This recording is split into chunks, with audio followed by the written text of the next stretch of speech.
afterwards, and I messaged Steve and was like, Steve, you killed these cats. And he was like, I'm coming downstairs. Are you okay?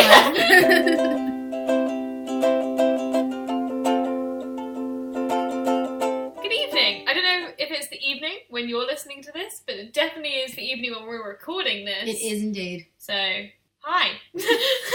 Welcome back to A Coffee and a Cry. So this week is my week. Indeed. We've started doing interchanging weeks now. Yeah, it makes it a little bit easier. Yeah, it does, because we plan these out now, so it takes a little bit of pressure off the other person for planning, I feel. So this week we're going to be talking about sleep and dreams, because obviously, me and Katie are at a very, very stressful time period in our lives, basically. Yes. We've just got our dissertation results back, and we're now working towards our final deadline. And to be honest, definitely you have, and me to an extent, have been really weirdly affected by stress and dreams. And even our sleep patterns alone have been affected by it. My sleep pattern has been shocking. Like, yeah. I only noticed it, oddly enough, I only noticed it when I spoke to someone about insomnia. Not about my insomnia, about their insomnia. Yeah. And only since then have I been like, wow, like... How many hours would you say you get at night sleep on a regular basis? Probably 6. Oh, that's quite low, though. Probably 6 regularly. I mean, but the thing is that if I actually have the opportunity to sleep, like the other day, I knew I needed sleep. I had a weekend of like filled of really like not late nights, like 2 a.m. I'm still out, not drinking or anything, like driving. So I was like, I know I need to catch up on sleep. So when I have that, I slept for like, I don't know, probably like 12 hours. Yeah. But then, I was on average, probably like 6 to 7. Speaking of drinking, do you feel, right, I don't know if this is just me and me becoming an old woman, all of a sudden, like I've just started plummeting, I'm like plummeting into old age for no reason. But the other night I went out drinking, and I obviously came home, didn't realise I got home and everything like that, but I woke up every single hour. Mm-hmm. I don't know why. Do you ever get that when you drink? Is your sleep pattern affected by drinking? I feel like I've had that, but it's not like every time I drink I do it. I feel like it's most times. Like, even if I had like 2 glasses of wine or something. You wake up a lot. Yeah. I wonder if that's like a thing. We should have Googled that before we start. I have that when I had a lot to drink and I go to sleep, and it's like every couple of hours. Rather than being like slightly more like in a slightly less deep sleep, it's like I'm awake. And I need to like just roll over and go back to sleep. But I know people that like drink and then like will fall asleep straight away because they've had a drink. I'm not like that. I don't understand. No. Like I have the whole like red wine makes me sleepy, but like I'm not gonna pass out. No, Anyway, my regular sleep pattern I would say is probably about 7 hours, maybe 8 at a push. It depends. Which 8 is the average, isn't it?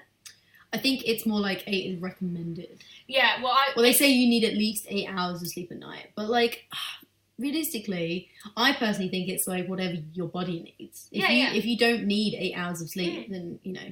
I mean, that's not a good, like, hypothesis, but, like, I know that I can function like a regular human being not on 8 hours. Yeah. So I'm like, I don't beat myself up about it for only getting 7. But... Well, I never beat myself... Okay, so this is okay, right? So I never monitor how much sleep I get, like, ever. Like, I'm never like, oh, I only slept, like, this many hours, blah, blah, blah, blah. Right, because I feel that tricks my brain into feeling sleepy. Like, so, for example, if I only got 4 hours of sleep, then I will be like, oh my god, I'm so tired. I must be really tired, Yeah, because I've only slept 4 hours. But so I never monitor how I sleep. But I know that if I don't get 8 hours, I will be less... able to work. Yeah. So I would say 8 hours. I try to push myself to get 8 hours. But also, right, so our university, when we go to uni, I don't know if this is common, but our university library opens at 8. And I'm always saying to myself when I'm 4, I'm like, I will get up and I will be in uni for either 8:30 or 9, like an hour or half an hour after the library opens.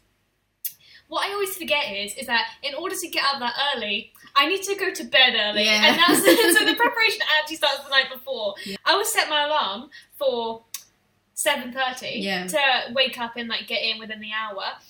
And then I'll wake up at that time and be like, I want to get out of bed. I went to bed at 2 in the morning. Why don't I want to get up at 7? I discovered I have a weird sort of, because I have my alarm clock is set for like 9. Because I'm like, if I need to get up, apart from when we need to, like even when we need to be in for 10, I have it at 9 a.m. I'm like, that's probably the earliest I need to get up. But like... It definitely is. I only take an hour, Yeah, it took an hour to get into the uni, like that's fine.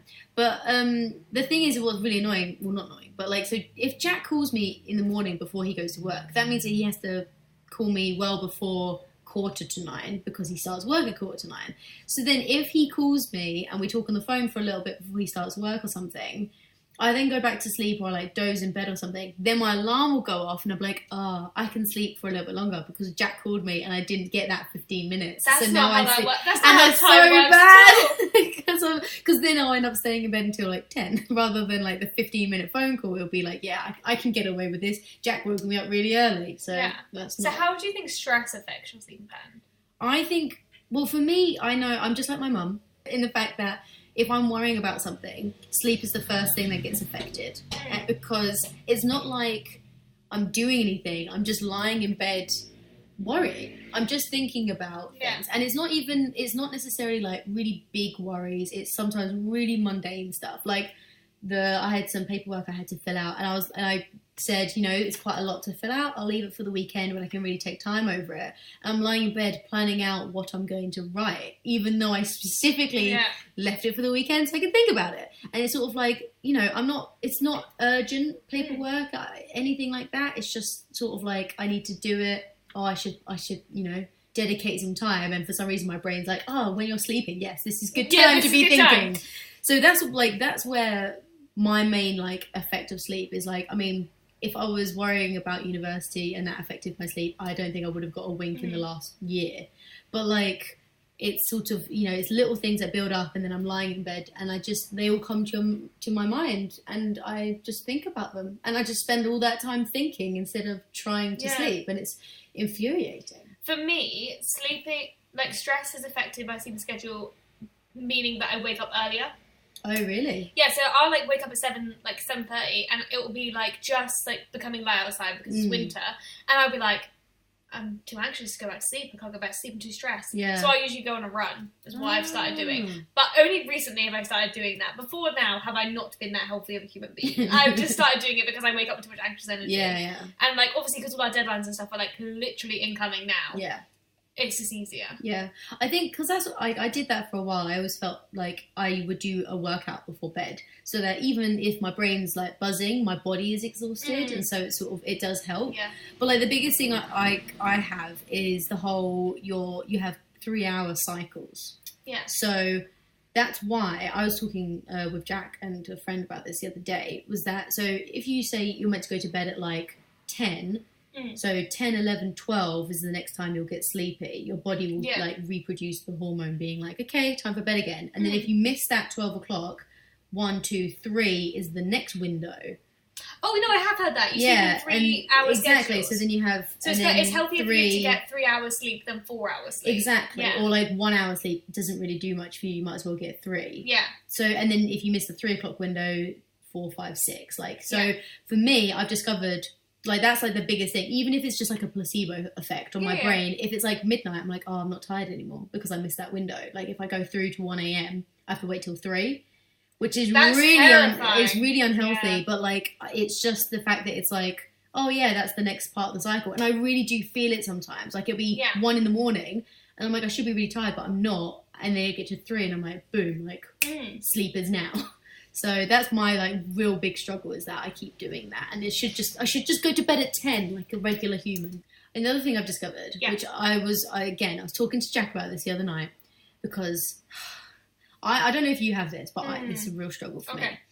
Jack, I love him, but he's so annoying when it comes to sleep because he can fall asleep in about 2 seconds.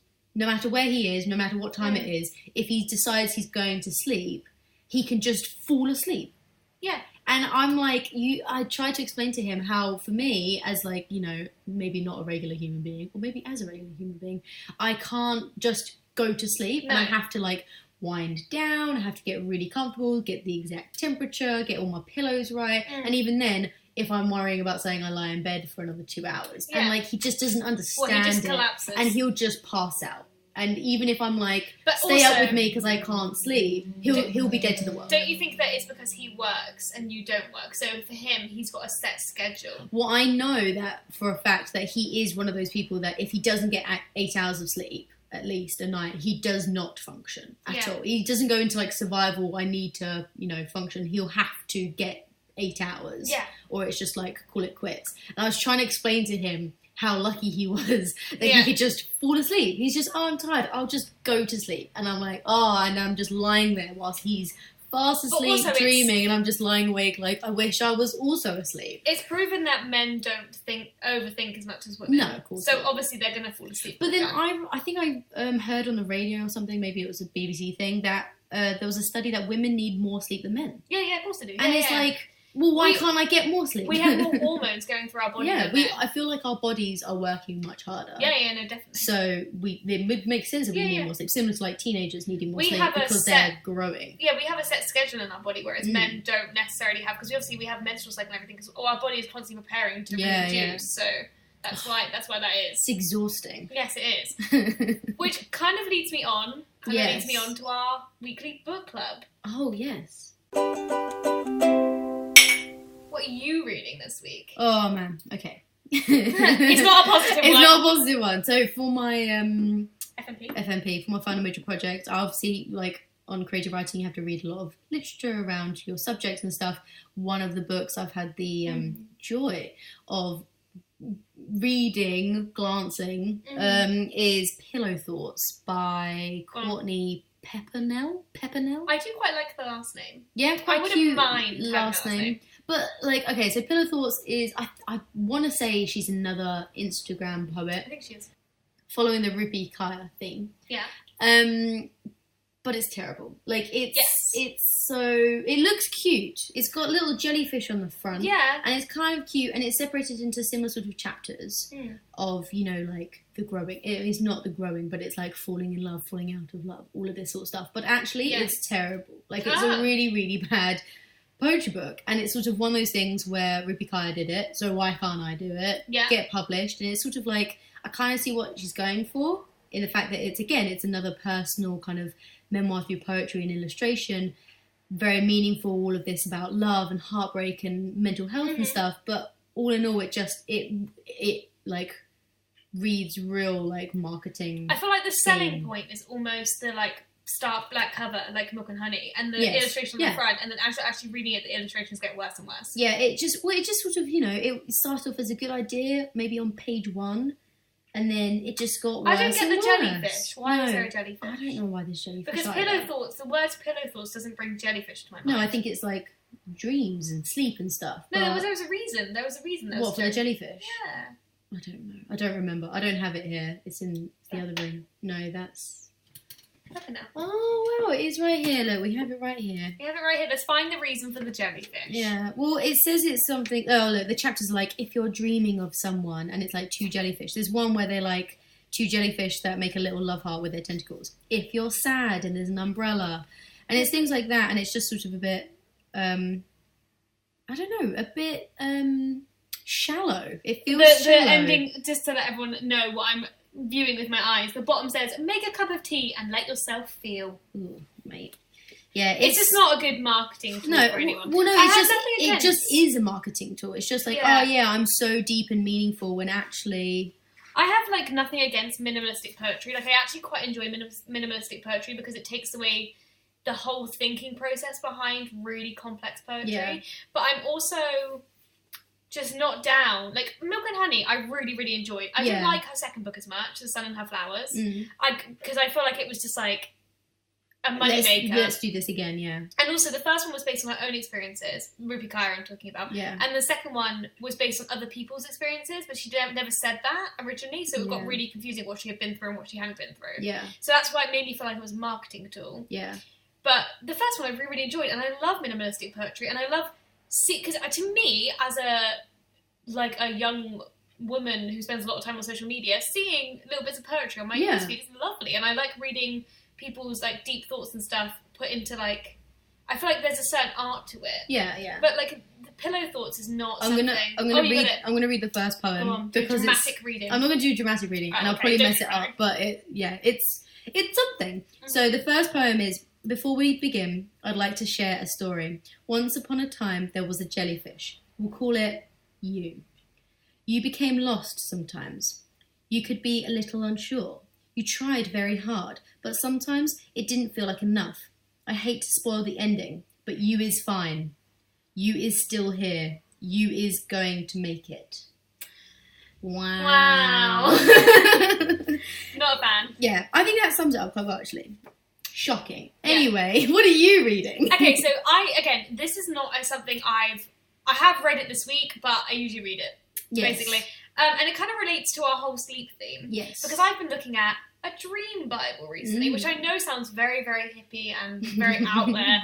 But the way you dream at night, as much as people don't want to admit it, as much as people in science and stuff, you know, what you're dreaming and how you're feeling are very, very closely linked. Yes. And although, now this is not a dream Bible that says this must mean this. It's just generalized themes that you pick up on your dream. And if you can recognize that theme in your head, then you can read up about it, basically. Right, okay. So, do you want to tell me your dream? And I shall tell you what it means. Okay. I don't have the book with me. I'm just looking at it online. Okay.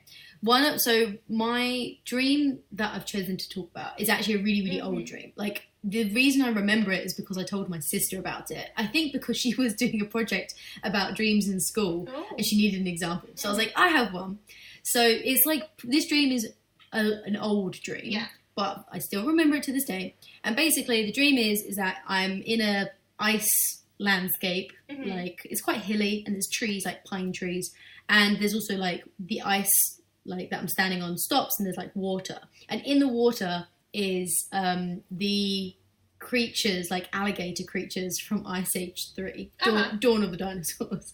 And they're kind of scary, like they're kind of creepy looking. And I think I must have been kind of young when this dream occurred. And there was also like giant piranhas in the water. And I knew that, and I could see them. And then I discovered as I'm stood there, there's also like a giant black house behind me. But I don't go in the house, nor have I come out of it, I'm just outside. And so those giant piranha alligator things then come out of the water and like come to like flap towards me on the ice. And so then I run away. I think I probably run towards the house, to which point polar bears, and I think in the dream the polar bears are oversized, like they're huge. Like giant polar bears come chasing me. There's two of them come chasing me. And so then I run to the line of trees and I climb up a pine tree and the polar bears are at the bottom like shaking it, trying to get to me. And I think that's probably where I wake up. Okay, right. So the main themes, I would say, is you said there was a house, yeah? Yeah. It's like a big Victorian house. It's like basically just black. And being chased. Yes. So for example, with this dream book, you wouldn't pick up, I understand that she's being chased by polar bears. I understand there's alligator crocodile things in the dream, but actually what you're doing is you're picking up on the themes of the dream. So you're being chased and there's a house, which for some reason is significant, but you don't know why. Okay, so being chased by an animal, so not by a person, represents repressed anger. And the idea of the house and you not knowing what's representative of, when you see a house and you can't get to it or you're not inside it, it generally represents self-care. And so basically, you know that saying where you're like, your body is a temple? Right, yeah. It's the idea the house is like the temple of your body. Like, that's your body. And when you can't get to the house, or you don't know why it's there, or you're not inside it means that your self-care could be off. So it means that you could mean that you're not getting enough sleep. Yeah, well, 12-year-old me probably wasn't. No, that's pretty true. Being chased by polar bears is too scary. So what's your dream? My dream is it actually literally happened like 2 nights ago, and I've been really stressed recently, and I do generally think this is why. Not because of the dream. I do generally think I had the dream because I was stressed. But basically, I was like just in this house. I'm not meant. In the dream, you're in this house. I was in this house, and I recognised the house that I was in, but it wasn't my student house, but I couldn't figure out where I was really. And my housemate, who is a he's my friend, but he told me I'm not allowed to say his name because he does something really weird in this dream, and he doesn't want to go back to him. He doesn't want to come back to him, but also he didn't actually do the thing. It was just in my dream. But anyway, we'll call him Steve. So Steve, my housemate, Steve, he was with me in this house. And he kept saying that Shalika, who obviously, also lives with me, she was coming back soon. He kept saying, she's coming back soon, like, we'll see her soon. And then he came up to me in the kitchen and said, we have a cat infestation. And I was thinking, can you have an infestation of cats? And I thought he said rats. And I was like, rats? And he was like, no, cats. And I was like, it doesn't sound like a problem to me. It sounds like the opposite of a problem. Great, freak out. So I went to the living room, and there were 4 like full-grown cats. Yeah. Just running around the house. I was like, oh great, cats. And then he was like, no, look. And I like turned to look at Steve, and then I looked at Steve, and I looked back round, and the cats had multiplied, and they were like loads of kittens. And then Steve was like, and then I looked back at Steve, and I was like, what do we do? There's so many cats now. And then I love the Are you idea loving that the story? you turn away and then you look back and the cats have just multiplied. And then I looked at Steve, and I was like, there's so many cats here, and he was like, I know. And then I turned back, and there were even more cats, and I was like, how are we going to feed all these cats? And then he was like, okay, so this is where it gets sad. He was like, you have an hour with them, and then I'm going to kill the cats. And I was like, no. And he was like, yeah, we don't have enough collars for them. And apparently, like, the idea of us not having enough collars for these cats was, like, detrimental for us getting rid of them. And I was like, that's true, Steve. We do not have enough collars for these cats. They'll have to die. They have to die. And I was like, really didn't want them to die. So I remember I took loads of photos with them. How long is this dream? You set up an Instagram page for every single cat. Yeah, and I'm just like, RIP to every single one. And I asked Steve if we could keep one cat, and he was like, no, because I just keep multiplying. Looking back now, one cat by itself can't multiply. No. I could have at least kept one. I don't really like cats that much. So what happens in the end? And then he like was like to me, okay, I'm taking them outside. And I was like, okay. And he was like, you can't come. And I was like, that sounds fair. And then he just killed all these cats. Wow. Did you wake up after So anyway, I woke up afterwards and I messaged Steve and was like, Steve, you killed all these cats. And he was like, I'm coming downstairs. Are you okay? So what does that mean? Okay, so basically, obviously from that, the themes in that are very strange. Yeah. So I just took away cats and killing. Okay. Cool. Good themes. Okay, so basically, I thought that... Okay, so cats means, if you have a cat in your dream, it means you are creative. So it's the creative sense in you. So if the cat is angry, or you feel negatively about the cat, then it means that you could be struggling with something creative. Oh, okay. So you could be struggling with the creative energy inside yourself, which I think is definitely true, because even though we do a creative degree, and I am struggling at the moment to... And there's a lot of it. Yeah, and I'm struggling lots of cats. to reach the deadline. Yeah. I have a lot of deadlines. Maybe that's it. Yeah, lots of cats. And the killing or death of an animal could mean that I'm fearing something ending, which my creative degree is ending. Yeah, that is... It's quite good, isn't it? It makes sense. Yeah, it's interesting. And also, just so everyone knows, Steve did not murder any cats. It was generally in my dream. No cats were harmed in the making of this podcast. Thanks, Steve. His name also is not Steve. Okay, well that leads us quite neatly into our weekly favourites for you, based on what I've got written in front of me on our little Google Doc. So, for my weekly favourite, I'm doing mine first, yeah? Yeah, go for it. Okay, so to stop all this scary cat killing dreams, I like to listen to podcasts before I go to bed. So I normally listen to Views by David Dobrik and Jason Nash. Yeah. But I fall asleep in like the first 30 minutes, so technically I would say I've listened to all of them. Because I fall asleep. Just never heard the end. Yeah, I fall asleep and then I wake up halfway through and then it's finished, so I just put on another one. And then I'm like, so I don't know how many I've listened to, but it shows me I've listened to all of them. Yeah. So I've started listening to one called Just a Tip by Megan Batoon, who is another YouTuber who I watch occasionally. I wouldn't say I'm that invested in her YouTube videos. She's done a few good ones, but her voice is just like amazing to fall asleep to. Oh, wow. And also she just talks about like general things. She talks a lot about love, which is fine. Fine, you can do that. But she talks in like, she's very articulate in the way she talks, and it just makes me fall straight to sleep. It's really quite nice. That's nice. And it stops me having weird dreams. Okay. Because I fall asleep thinking about the podcast. Yeah. Rather than... Random cat killing. Yeah, rather than random cat killing. Yeah. What's yours? My favourite of the week is, like, completely, obvious, is the app Headspace. Loads of people love it, loads of people use it. It's got lots of advertising as well. Yeah. And it's always really strategic advertising. Late at night, before I'm watching YouTube videos, when I should be sleeping, there'll be a little Headspace like, go to sleep. Yeah. Which is kind of nice in a weird way. But yeah, it's an app, and it's like I think primarily it's meant to be for like meditation and teaching people how to like take time out of their busy lives and like, you know, take a minute to relax. But they also have a section on there just for sleep, and they have a collection of sort of like soundscapes as well as like bedtime stories. I do that too. Yeah. But like I didn't realize that it had like bedtime stories. So it's similar to like a podcast, but it's just someone telling you a story. But it'll be like a story about light. And it'll just be like a really sort of abstract, like lets your imagination. Is Headspace free? Yeah. But not like there's lots of things you can buy on there, like the meditation sleep like classes or something you can buy, or if you have like specific ones for stress and stuff, you have to buy. But then like lots of it is free. Like all of the soundscapes where it's like, you know, typical the ocean or birds or whatever, like that's all free. And I didn't realise, because I thought it was just for meditation, I didn't realise it had all this stuff on it. And so it's actually really like nice, because it's obviously designed to be comforting. It's got people with really nice soothing voices and stuff. Yeah.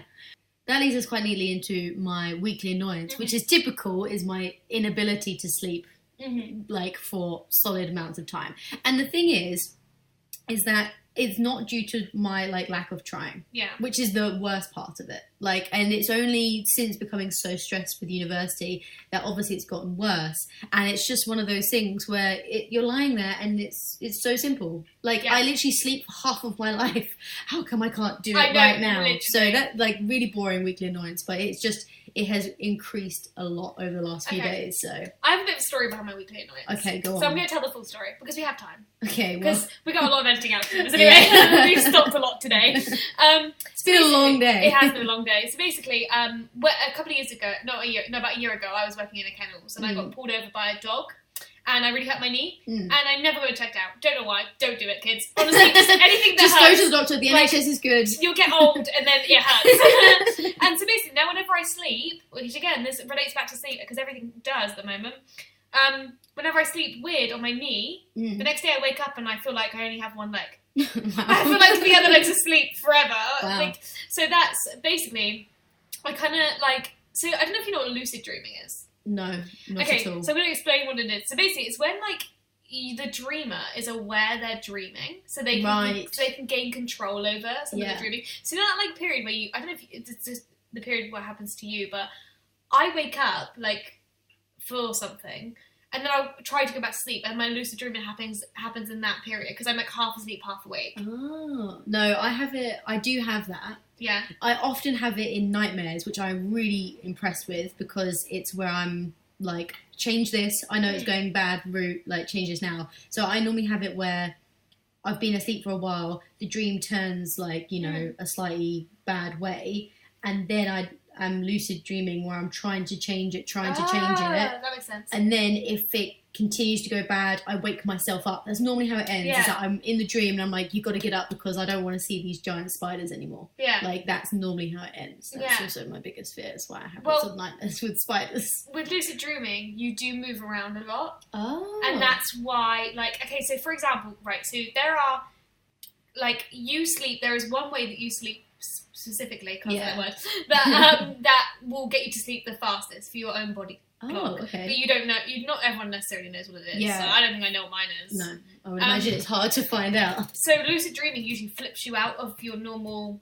Oh, okay. And that's what usually is meant to, like, start it. Right. So you get flipped out of your normal sleeping pattern, and then you're like, oh my god, sleeping position. Yeah, and then you get, like, all, like, weird. And that's why I always have my knee doing that every single time, because I hurt it originally. I remember talking to someone about trying to, like, create or, like, activate your lucid dreaming type thing. You can do it. You go to meditation to do it. Oh, no, I was talking to a friend, and she was saying about where you have, like, dots on your hands, and you keep looking at them, and then when you're in your dream, if you look at them and either the dots aren't there, you're conscious, you're aware, you're like, oh, it's different, and so it brings you into it really quickly. Lucid dreaming is a big part of like some religions. Oh really? Don't want to go too far into it because I don't know a lot about it, but I'm pretty sure that lucid dreaming is weird. I've literally never heard of it, but I do it. Like, yeah.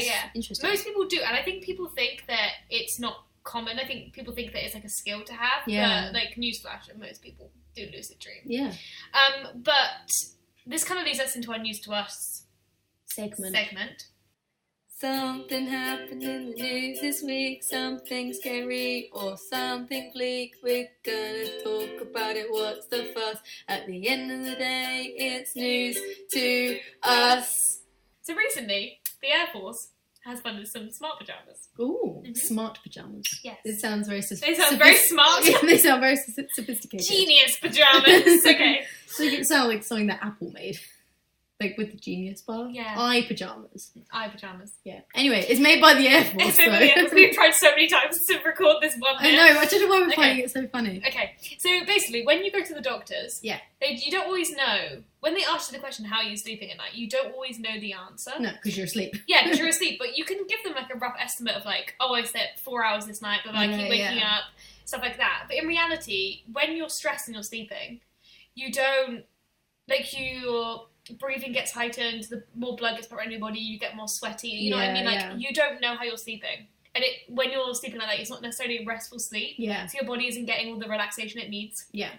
So, with this new smart pyjamas, you basically put them on at night and it tracks 6 of your favourite sleep positions. Yeah. So, I don't know if you put, one of them is definitely fetal. Oh yeah, there's more than 6 sleeping positions. They're just the 6 average ones. Yeah, it's sort of typical. Like I don't know what they're called, but it's like and each position will tell you something different about yourself. Right. Okay. And it also registers your heart rate, your breathing, and how often you sleep. Oh, okay. Which is great, and it so when you the actual pajamas themselves do that. And I'm guessing, we didn't say anything about this on the article, but I'm guessing it connects to some form of like smartphone. I would say like an app or something. Yeah, or something like that, because you can take it to your doctor and be like, hi, this is my results for this. Yeah. Because it's better to analyse you and tell you what's wrong if they know. I reckon that'd be really interesting as well to see like whether it's like, I mean, because lots of people have those. I think there's one on the iPhone that is like a sleeping tracking app that you meant to put under your pillow or something. Oh, really? I think, or there's like, there's lots of apps like that. Your Fitbit. Oh, you can do it like that? You can do it on your Fitbit, but they also recommend you not wearing your Fitbit overnight. Yeah, I would imagine that'd be really uncomfortable. It would be really uncomfortable. But also, it registers like your heart monitor and stuff, and it registers how long you sleep and everything. Yeah. But it's just, this one, I think it's the whole thing about sleep positions that they're trying to sell to you, because the idea is that every single sleep position tells you something different about. Because if, like, say for example, you're always sleeping in like a fetal position, and then one day you sleep on your front. Yeah. There's obviously a reason you've changed position. Or in the middle of the night, it could like pair with your upper, like your increase in heart rate, so then you move position, and it's it's very interesting. I would be interesting just to have them to know what happens, honestly. Yeah, I think it would just be interesting to see like the data. Yeah. Like because it's always because when you have those apps where you're meant to like leave your phone on your nightstand or whatever, and it's meant to track your movement, I never think that really works. But I kind of see what it's getting at, and it's still interesting because it's sort of like, you realise that when you think you woke up at 5 a.m, you can look and be like, actually, I was basically awake at that point. Yeah. So it wasn't just like, a haze. So I think it'd be really interesting. Yeah, it definitely would be. Okay, so the thing I'm looking forward to this week, I think kind of has a little bit to do with sleep. Because we got our dissertation grades back. Woo! Which means that the thing I'm kind of looking forward to, and I wouldn't say this week, I would say just in the future, is I'm excited just to move forward now. The end. Yeah, I got a good grade on my dissertation. I get my sleep schedule back for a bit, even though final major project's still due in. Yep. And I got a good grade, and it means that I'm not working towards nothing anymore. Yeah. Do you know what I mean? Like, it's actually like a reminder that you're doing great. Keep going. Yeah. And it means that I'm more relaxed about the future. Yeah, it is nice, because even if it's like not the best grade or it's not the worst grade, it's something. You have like an anchor to like either propel you into whatever direction, which is always nice. The thing I'm looking for, I can swing this as being to do with sleep actually, because I realise that I do generally get a better night's sleep when I feel safer. That's one of my big things. Oh yeah, so when Jack stays over. So when Jack stays over, like when I first moved to this flat, because I'm living alone, I asked my dad to put a chain on the door, because the doors are so thin in this building that if someone opens the door, literally, like I'm on the 3rd floor, if the front door opens, it feels like someone's opening my front door. So my dad put a chain on. But then, on top of that, like I feel most safe when Jack is just in the house, like because he's a big, strong guy, he can protect me. So I'm looking forward to that. I'm looking forward to Jack coming this weekend.